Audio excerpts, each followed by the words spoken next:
लग्नाच्या रात्री माझी पत्नी बेशुद्ध पडली. तिला डॉक्टरांकडे नेले असता डॉक्टरांनी सांगितले की तुमची पत्नी गरोदर आहे. मी रागाच्या भरात माझ्या बायकोला घटस्फोट देऊ लागलो तर माझी बायको ओरडायला लागली, घटस्फोट देऊ नका, हे मूल तर तुमचेच आहे. कारण लग्नाचा दिवस हा प्रत्येकासाठी स्वप्नांनी भरलेला असतो आणि अशा नवरदेवासाठी तर जास्तच विशेष असतो ज्याने आपल्या पसंतीने लग्न केलेले आहे. आणि माझ्यासाठीही तो आनंदाचा दिवस होता. मी आनंदाने माझ्या खोलीत प्रवेश करताच माझी वधू बेशुद्ध पडल्याचे पाहून मला आश्चर्य वाटले. मला वाटले की हे अशक्तपणामुळे झाले असावे, कारण मुलींना लग्नाची जास्त काळजी असते. तिला पुन्हा शुद्धीवर आणण्याचा सगळा प्रयत्न यशस्वी झाला, म्हणून मी तिला रुग्णालयात नेली. डॉक्टरांनी तिला ताकदीची इंजेक्शन्स वगैरे दिली आणि काही टेस्ट केल्या आणि ती शुद्धीवर आली. पण दुसऱ्या दिवशी जेव्हा मी रिपोर्ट घ्यायला गेलो तेव्हा डॉक्टरांनी सांगितलेली बातमी माझ्या पायाखालची जमीन सरकवायला पुरेशी होती. हे कसे शक्य आहे? घरी आल्यावर मी माझ्या पत्नीशी या विषयावर चर्चा केली. मी तिला घटस्फोट देण्यासही तयार झालो, पण माझे पाय थरथरतीने मला जे सांगितले ते माझे डोके फिरवण्यास पुरेसे होते. मला आश्चर्य वाटले की हे कसे होऊ शकते. माझे नाव विशाल आहे आणि मी एका उच्चवर्गीय कुटुंबातील आहे. मी माझ्या आई वडिलांचा एकुलता एक मुलगा होतो. भरपूर पैसे आणि लाडका असूनही मी बिघडलेला मुलगा नव्हतो, कारण माझी आई खूप छान स्त्री होती आणि तिने मला खूप चांगले वाढवले होते. पैसा आणि संपत्ती असूनही मी खूप सरळ आणि देखणा होतो. माझ्या वर्गातील मुलं मला सिद्धू म्हणून चिडवायची, पण मी कधीच कुणाला वाईट बोललो नाही, कारण माझ्या आईने मला लहानपणापासूनच योग्य आणि अयोग्य यातला फरक खूप छान शिकवला होता. आणि आता मी माझे शिक्षण पूर्ण करून माझ्या वडिलांसोबत त्यांचा व्यवसाय सांभाळत होतो. जेव्हा माझ्या आईला माझ्या लग्नाची काळजी वाटू लागली होती, पण या प्रकरणात मी तिला स्पष्टपणे सांगितले होते की मला आवडेल तिच्याशीच मी लग्न करेन. परंतु अशी मुलगी अजून माझ्या पाहण्यात आली नव्हती जी माझ्या लायक असेल. कारण माझ्या आजूबाजूला बिघडलेल्या मुली होत्या. कॉलेज, युनिव्हर्सिटीमध्येही अशा मुली होत्या ज्यांसोबत वेळ घालवण्यापुरते ठीक आहे, पण आयुष्याचा जोडीदार बनवता येत नाही. आणि या बाबतीत माझ्या आई वडिलांनी माझ्यावर कसलेही बंधन लादले नाही. पण काळाच्या ओघात माझ्या आईची इच्छा वाढत होती की तू आता लग्न करायला हवे आहे, तुझे वय वाढत आहे. आणि असे म्हणतात की जोडा देवाने आधीच बनवलेला असतो, त्यामुळे देवाने माझ्यासाठी माझा जोडीदार नक्कीच बनवला असेल याची मला खात्री होती. आणि मग एक दिवस ती माझ्या समोर आली. मला पुस्तकांची खूपच आवड होती, त्यामुळे मी व्यवसायासोबतच पुस्तके वाचत असे. म्हणून एके दिवशी मी माझ्या परिसरातील सेंट्रल लायब्ररीत पुस्तकांच्या शोधात गेलो होतो आणि तिथे मला ती दिसली. तिच्या साधेपणाने मला तिच्याकडे खेचले, पण तिने मला आधीच ओळखत असल्यासारखे पाहिले. तिच्या डोळ्यात मला भीती दिसत होती. तिच्या डोळ्यातही भीती पाहून मला आश्चर्य वाटले की मी तिला पहिल्यांदाच पाहत आहे. मग ती मला का घाबरली नाही, पण मी तिच्याशी बोलायच्या आधीच ती माझ्यापासून दूर पळून गेली. त्यामुळे मला आश्चर्य वाटले आणि आश्चर्य आणि अस्वस्थतेने मला पुन्हा पुन्हा त्या लायब्ररीत जाण्यास भाग पाडली. मग काही दिवसांनी मी तिला पुन्हा तिथे पाहिले. मी एक दिवस घरापर्यंत तिचा पाठलाग केला. मी तिची चौकशी केली तेव्हा मला कळले की तिचे नाव कोमल आहे आणि ती काही दिवसांपूर्वीच या भागात शिफ्ट झाली होती. आणि सर्वात मोठी गोष्ट म्हणजे ती तिच्या आई वडिलांची एकुलती एक मुलगी होती. मला यापेक्षा जास्त तिच्याविषयी कळू शकले नव्हते. मी तिच्या साधेपणावर प्रभावित झालो होतो. मग ती मला का घाबरत होती? मी आजपर्यंत तिच्याशी बोललोही नव्हतो. तिच्याबद्दल जाणून घेण्यासाठी मी तिच्याशी बोलण्याची संधी शोधू लागलो. कदाचित तिलाही याची कल्पना होती, म्हणून ती शक्य असलेल्या प्रत्येक ठिकाणी जाणे टाळू लागली जिथे मी असेल. तिचं असं माझ्यापासून दूर पडणं मला दिवसेंदिवस वेळ लावू लागलं होतं. आणि मग नशिबाचा असा चमत्कार झाला की काही दिवसांनी ती मुलगी माझ्या कंपनीत नवीन ट्रेनी म्हणून रुजू झाली होती, कारण मी ट्रेनिंगसाठी इंटरव्ह्यू घेत होतो. म्हणूनच तिचा आणि माझा आमना सामना झाला नाही. आणि ज्या दिवशी ती कंपनीमध्ये जॉईन झाली त्याच दिवशी मला कळले की ती माझ्या कंपनीत येते आणि आता माझी कर्मचारी असल्याने ती माझ्या सर्व प्रश्नांची उत्तरे देऊ शकते. मी तिला माझ्या केबिन मध्ये बोलवले. मला पाहताच तिच्या डोळ्यात भीती दिसू लागली. मी तिला विचारले, तू मला का घाबरतेस? मी तुला असे काय बोललो आहे? पण ती खोली सोडून बाहेर गेली आणि पुढच्या 2 तासात तिने राजीनामा पत्र माझ्या टेबलवर होते. या गोष्टीने मला आणखीनच आश्चर्य वाटले. आता मी वेड्यासारखा तिच्या मागे धावत होतो. मी माझ्या घरी सांगितले की मला एक मुलगी आवडली आहे. माझी आई तर कोणत्याही मुलीसाठी तयारच होती, जी माझी पसंत होती. पण मी एक अट घातली की जेव्हा माझे नाते होईल तेव्हा ती त्या मुलीला माझ्याबद्दल काहीही सांगणार नाही, अन्यथा ती नात्याला नकार देईल. एका नातेसंबंध ठरवणाऱ्या मावशी मार्फत त्यांनी ते नाते त्या घरी पाठवले. मला माहित नाही की माझी आई काय म्हणाली, ती मुलगी काय म्हणाली आणि हे सर्व कसे घडले. पण अवघ्या महिन्याभरातच माझं तिच्याशी नातेसंबंध पक्की झाली. पण लग्न ठरल्यानंतरही मी तिच्याशी बोलण्याचा प्रयत्न केला नाही, कारण माझ्या मनात भीती होती की मी तिच्या समोर आलो तर कदाचित ती नातं नकारेल. आणि आता सत्य हे आहे की मी तिच्यापासून दूर राहू शकत नाही. ती मला का घाबरते? मला या सगळ्या गोष्टी तिला विचारायच्या होत्या. पण जेव्हा ती माझी बायको होईल तेव्हा ती माझ्यापासून काही लपवणार नाही. म्हणूनच मी लवकर लग्न करण्याचा हट्ट धरावा हे त्यांसाठी आवश्यक होते. माझ्या आईला ही लग्नाची घाईच होती, त्यामुळे त्यांनी ही फारशी मनाई केली नाही. जवळपास महिनाभरातच माझे लग्न ठरले. माझ्या आई सकट सगळ्यांनाच वाटलं की मी हे लग्न स्वतःच्या इच्छेने करत असल्यामुळे मी मुलीची नक्कीच बोलत असेल. पण वास्तव काय आहे हे फक्त मलाच माहित होतं. मला तिच्याशी बोलायचे नव्हते आणि तिला माझ्याविषयी काहीच कळावे असे मला वाटत नव्हते, कारण माझ्या मनात एक विचित्र भीती होती की ती हे नाते नकारेल. तिला माझ्याबद्दल काहीच माहिती नव्हतं, तर मला तिच्या नावाविषयी तिच्याबद्दल फारसं काहीच माहिती नव्हतं. मी लग्नाच्या दिवसाची ही वाट पाहत होतो. मग शेवटी लग्नाचा दिवस आला आणि मी खूपच आनंदी होतो. मला जी आवडत होती ती मला मिळाली होती आणि सर्वात मोठी गोष्ट म्हणजे तिला माझी बायको बनवण्याआधी मी तिच्याशी बोललोही नाही. म्हणूनच मी खूप वाट पाहत होतो की ती माझ्याकडे येईल आणि मी तिच्याशी बोलेन. पण देवाने आमच्यासाठी काय योजना आखल्या आहेत हे मला माहित नव्हती. लग्नाच्या वेळी तिला स्टेजवर आणली तेव्हा तिने माझ्याकडे डुंकूनही पाहिले नाही. कदाचित ती लाजाळू असावी किंवा आणखीन काही असेल. पण विधी झाल्यावर मला तिच्या डोळ्यात खूप भीती दिसली आणि अविश्वास सुद्धा. जणू तिला अजिबातच विश्वास बसत नव्हता की मी तिचा नवरा आहे. पण मी तिच्याकडे टक लावून पाहत होतो, कारण आज तिला पाहण्याचा मला पूर्ण अधिकार होता. आता काही वेळाने निरोपाची वेळ आली होती, पण प्रत्येक पावलावर मला असे वाटत होते की ती मुलगी खूपच अस्वस्थ आहे आणि अस्वस्थ होण्यापेक्षा जास्त घाबरलेली आहे. पण मला तिची ही भीती घालवायची होती. मी वाट पाहत होतो की ती माझ्याशी बोलेल आणि मी तिला माझ्याबद्दल क्लिअर करेन, जेणेकरून तिची भीती संपेल. मला 100% खात्री होती की मी माझ्या प्रेमाने आणि आपुलकीने तिला या भीतीतून बाहेर काढेन. परंतु मला फार कमी माहिती होती की ही भीती माझ्या पुढच्या आयुष्याला हादरवून टाकेल. विदाई झाल्यावर मी तिला घरी आणले. तेव्हा आई काय काय विधी करत होती माहित नाही, पण तिच्या डोळ्यातही वाढती भीती पाहून मला लवकरात लवकर तिला रूम मध्ये घेऊन जायची होती, जेणेकरून मला तिच्याशी बोलता येईल. माझ्या बाजूने कोमलला कोणताही त्रास होऊ नये म्हणून मी शक्य तितका प्रयत्न करत होतो. पण तिच्या डोळ्यातली भीती अजिबातच कमी होत नव्हती. जेव्हा तिला खोलीत नेले तेव्हा माझ्या मित्रांनी मला घेरले. ते सर्व खोडसाळपणा करत होते, परंतु मला माहित होते या खोडसाळपणामध्ये मला वेळ घालवायचा नाही. मोठ्या कष्टाने माझा जीव वाचवत मी लवकरात लवकर खोलीकडे धाव घेतली आणि खोलीत पोहोचण्यापूर्वीच मी माझ्या मनात त्या सर्व गोष्टी तयार करूनच ठेवल्या होत्या, ज्याद्वारे मी तिला रिलॅक्स करू शकेल आणि तिच्या मनातील माझी भीती दूर करेल. मी आनंदाने माझ्या खोलीत गेलो.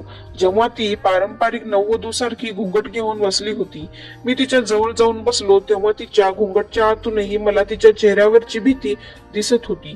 माझ्या जवळ बसता ती थरथर कापायला लागली आणि मी तिला माझ्या बाजूने रिलॅक्स करण्यासाठी माझा हात तिच्या हातावर ठेवला.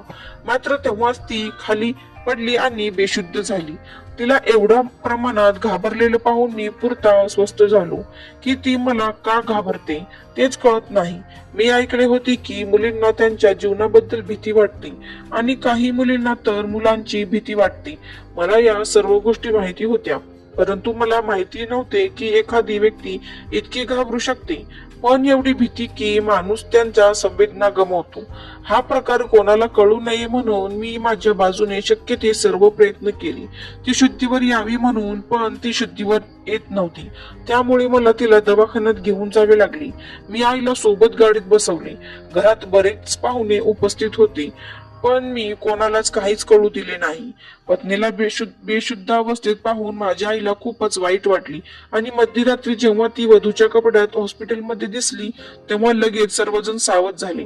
डॉक्टरांनी तिची व्यवस्थित तपासणी केली आणि सांगितली की ती भीतीमुळे व मानसिक दबावामुळे बेशुद्ध झाली आहे. आता सगळ्यांना माहित आहे की मुली लग्नात प्रेशर घेतात, म्हणून सगळ्यांनी ही गोष्ट नॉर्मल मानली. पण वस्तुस्थिती काय आहे हे मला माहित नव्हते. डॉक्टरांनी तिला इंजेक्शन वगैरे दिली आणि सांगितले 2 तासात ती शुद्धीत येईल. ते 2 तास मी कसे घालवले हे मलाच माहित होते. डॉक्टरांनी सर्व टेस्ट केल्या आणि त्यांचे रिपोर्ट सकाळी घ्या असे सांगितले. 2 तासानंतर जेव्हा ती शुद्धीवर आली तेव्हा मी तिला घरी आणली आणि तिची तब्येत पाहून तिच्याशी बोललो नाही. तिनेही शांततेत कपडे बदलले आणि झोपी गेली आणि आमची सोन्यासारखी रात्र अशा हॉस्पिटलच्या प्रकरणामुळे खराब झाली. मला याचं दुःख नव्हतं. मला फक्त एका गोष्टीची काळजी वाटत होती, माझी बायको मला इतकी का घाबरत आहे. मला ही गोष्ट कोणत्याही परिस्थितीत जाणून घ्यायची होती. दुसऱ्या दिवशी संध्याकाळी रिसेप्शन होती, पण त्या संदर्भात मी कोणत्याही प्रकारची जुळवाजुळव करण्याच्या स्थितीत नव्हतो. म्हणून मी रिपोर्ट घेण्यासाठी कोणालाही न सांगता सकाळीच हॉस्पिटलमध्ये गेलो. पण रिपोर्ट घेण्याऐवजी मला डॉक्टरांच्या खोलीत पाठवण्यात आलं.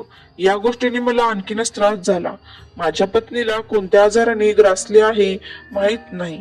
मला पाहून डॉक्टर म्हणाले की मी जी बातमी तुम्हाला देणार आहे ती तुम्हाला धीराने आणि गांभीर्याने घ्यावी लागेल.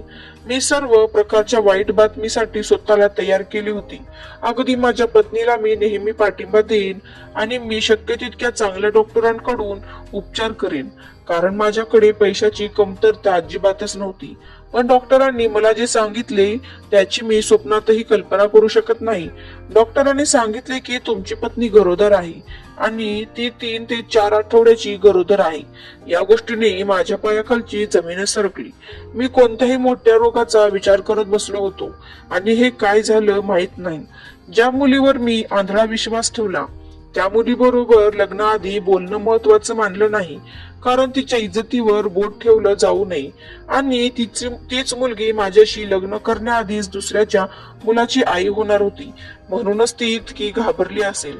तिला कोणती तरी आवडत असेल. मी हा विचार करत होतो. हॉस्पिटलमधून बाहेर आल्यावर गाडी चालवायची हिंमत होत नव्हती.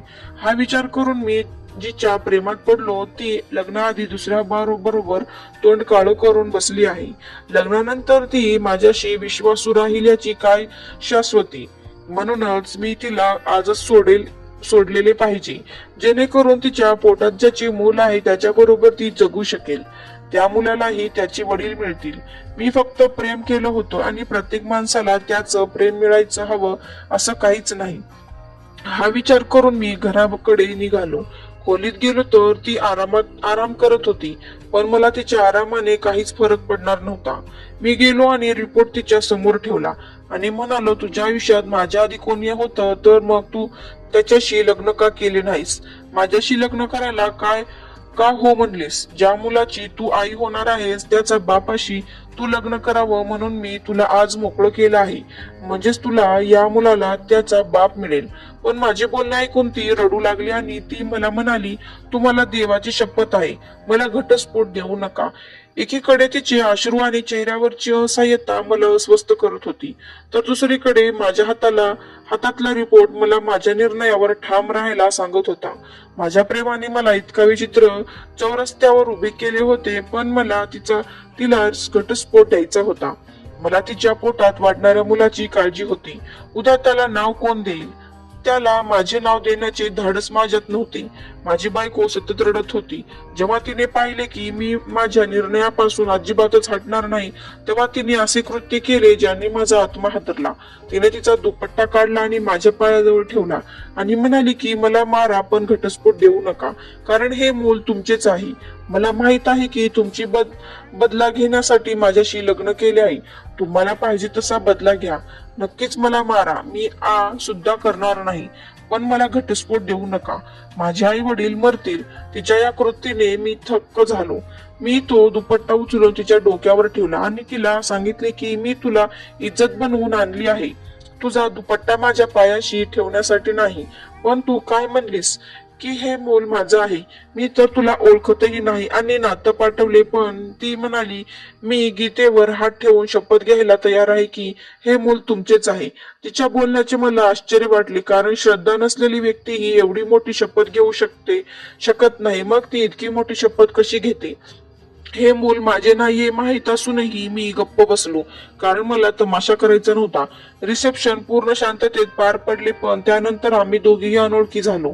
नदीच्या दोन काठाप्रमाणे मी हळूहळू तिच्या वागण्याचा आढावा घेत राहिलो. ती रोज पूजा करायची आणि माझी आणि माझ्या घरच्यांची सर्व प्रकारे काळजी घ्यायची. मला आश्चर्य वाटणारी एकच गोष्ट म्हणजे तिचा फोन कुठे आहे याची तिला पर्वा नव्हती. ती माझ्यासोबत बाहेर यायची. मला वाटायचे तिच्या आयुष्यात कोणी आहे तर ती निदान त्याच्याशी बोलली असती. एक दिवस माझा धीर सुटला आणि आठवड्याभरातच मी तिला शांतपणे माझ्या बाजूला बसवले आणि म्हणालो, इथे बस. मला जे काही झाले ते खरे सांग. आणि तू त्या दिवशी काय म्हणलीस की हे मूल माझे आहे, तू हे कसे म्हणू शकतेस? पण त्याआधी मी तुला माझी बाजू सांगतो. मी तुला सांगितले की मी तुला पहिल्यांदाच लायब्ररीत पाहिलं आणि नंतर तुझ्याबद्दल जाणून घेतले. माझ्या आईला सांगितले आणि तुझ्या बरोबर लग्न केली. माझ्या बाजूने हीच कथा आहे. तर तिला नवल वाटायला लागलं. ती म्हणू लागली की तुम्ही मला या शहरात पहिल्यांदाच लायब्ररीत पाहिले, पण तुम्ही मला आधीच्या शहरात पाहत होता याची काय?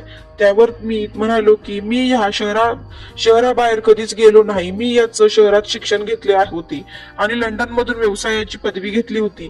ज्या शहरात ती नाव घेत होती त्या शहरात व्यवसायासाठी मी कधी गेलो असलो तरी या मुलीला मी तिथे कधीच पाहिले नाही.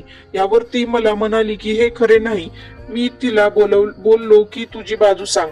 अर्थात तुला वाटेल तोच मी आहे आणि तो मी समजून मला सांग, पण तुझ्यासोबत काय झाले आहे ते सांग. तिने सांगितले की मला कॉलेजमध्ये एक मुलगा आवडत होता आणि त्यालाही मी आवडत होते. सगळ्यासारखीच सामान्य मैत्रीणप्रमाणे आमची मैत्री होती आणि आम्ही दोघे खूप चांगले मित्र होतो. फक्त मित्रच होतो. हळूहळू या मैत्रीचे रूपांतर प्रेमात होऊ लागले. माझ्या आई वडिलांनाही हे माहीत होतं आणि त्याची हरकत नव्हती, कारण तो मुलगाही खूप छान होता आणि आम्ही नेहमी मित्राच्या मर्यादित बोलायचो. कोणाला न सांगता बाहेर भेटायला गेलो नाही. कॉलेजमध्येच भेटायचो. पण मी कॉलेजच्या शेवटच्या वर्गात असताना त्या मुलाने तुझ्यासह इतर काही गुंडांनी मैत्री केली आणि मग त्या लोकांनी त्याला नशेच्या मार्गावर कसे आणले ते कळले नाही की तो मला कोणालाही विकून माझी किंमत मोजायला तयार झाला. पण माझं नशीब त्यावेळी चांगलं होतं की मला अगोदरच कळलं की तो फोनवर कुणाशी तरी बोलत होता. तेव्हा मी मागे उभी राहून ऐकत होते. त्याने मला पहिल्यांदा जेवायला बोलवलं होता आणि माझ्या आई वडिलांनीही पण परवानगी दिली होती, कारण त्याची इच्छा होती की मी माझी पदवी पूर्ण करून लवकर लग्न करावं आणि मला परवानगी मिळाली हे मी त्याला सांगायला आले होते. पण त्याचे बोलणे ऐकून मला कळले की हे जेवण नाही तर त्याला मला विकायचे आहे. मी आई वडिलांना सांगितल्यावर तेही खूप अस्वस्थ झाले. आम्ही आधीच भाड्याच्या घरात राहत होतो. मला रात्री त्याची खूप वेळा फोन येत राहिले आणि मी त्याला सांगितलं की माझी आई आजारी आहे म्हणून मी येऊ शकत नाही. त्यावेळी मी एक आठवडा सुट्टी घेतली आणि त्या आठवड्यात आम्ही सगळे मॅनेज केलं आणि या शहरात आलो. मला वाटले की मी वाचले आहे, सर्व काही संपले आहे, पण इथे तुला पाहिलं आणि अस्वस्थ झाली. त्यानंतर मी घरातून बाहेर पडणे बंद केले. पण हे सांगून मला माझ्या आई वडिलांना त्रास द्यायचा नव्हता आणि मी एके दिवशी बाजारात गेले तेव्हा तू मला पकडून जबरदस्ती केलीस. तू म्हणाला की तू माझ्यासाठी किंमत मोजली आहेस आणि मी माझ्या पालकांना हे सांगू शकत नव्हते आणि माझ्या पोटात वाढणारे हे मूल तेच आहे. यावर मी तिला सांगितले की मी तो अजिबातच नाही. तिने मला तिच्या मित्राचा नंबर दिला. तिथे बसून मी माझ्या पोलीस मित्राकडून त्या नंबरचे डिटेल्स घेतले आणि ज्या मुलासोबत त्याचे भेटणे होत होते त्याचे डिटेल्स ही घेतली. आणि जेव्हा पुढच्या काही तासात त्याचे फोन नंबर त्याचे फोटो माझ्याकडे आले तेव्हा त्या फोटोमध्ये माझा फोटो पाहून मी हैराण झालो आणि अस्वस्थ झालो, कारण तो मुलगा सेम माझ्यासारखाच होता पण तो मी नव्हतो. आणि हे मी माझ्या पत्नीला सांगितले आणि मग त्या पोलिसांच्या मदतीने मी त्या मुलाची चौकशी केली. तेव्हा मला कळले की तो त्याच्या आई वडिलांचा एकुलता एक मुलगा आहे. आणि जेव्हा मला त्याच्या आई वडिलांनी माहिती मिळाली तेव्हा ते माझ्या वडिलांचे जुने शत्रू निघाले आणि मग पोलिसांसमोर तोंड उघडलं की तो मुलगा खरं तर माझा जुळा भाऊ आहे. त्यांनी माझ्या आई वडिलांचा बदला घेण्यासाठी हॉस्पिटलमधून त्याला चोरलं होतं. त्यांना हे माहित नव्हते की आम्ही जुळे जन्माला आलो होतो आणि माझ्या आई वडिलांनाही आम्ही भाऊ आहोत हे माहित नव्हते. हे सर्व एका नर्सने केले होते आणि तो मुलगा चुकीच्या मार्गावर गेला होता. त्यांचं मूल माझ्या बायकोच्या उदरात वाढत होतं, पण ही गोष्ट मी माझ्या आई वडिलांपर्यंत पोहोचवू दिली नाही आणि मग पत्नीच्या गर्भपात करून घेतला. त्यानंतर आम्ही आता खूप चांगले जीवन जगत आहोत. माझे रक्त असलेल्या भावाला मी विसरलो होतो, कारण तो चुकीच्या मार्गावर गेला होता आणि आज आम्ही दोघेही आमच्या आयुष्यात खूप आनंदी आहोत. मित्रांनो, तुम्हाला जर ही कथा आवडली असेल तर आपल्या चॅनलला लाईक, शेअर आणि सबस्क्राईब करायला विसरू नका. चला तर मग अशाच कथेमध्ये भेटू. तोपर्यंत बाय बाय.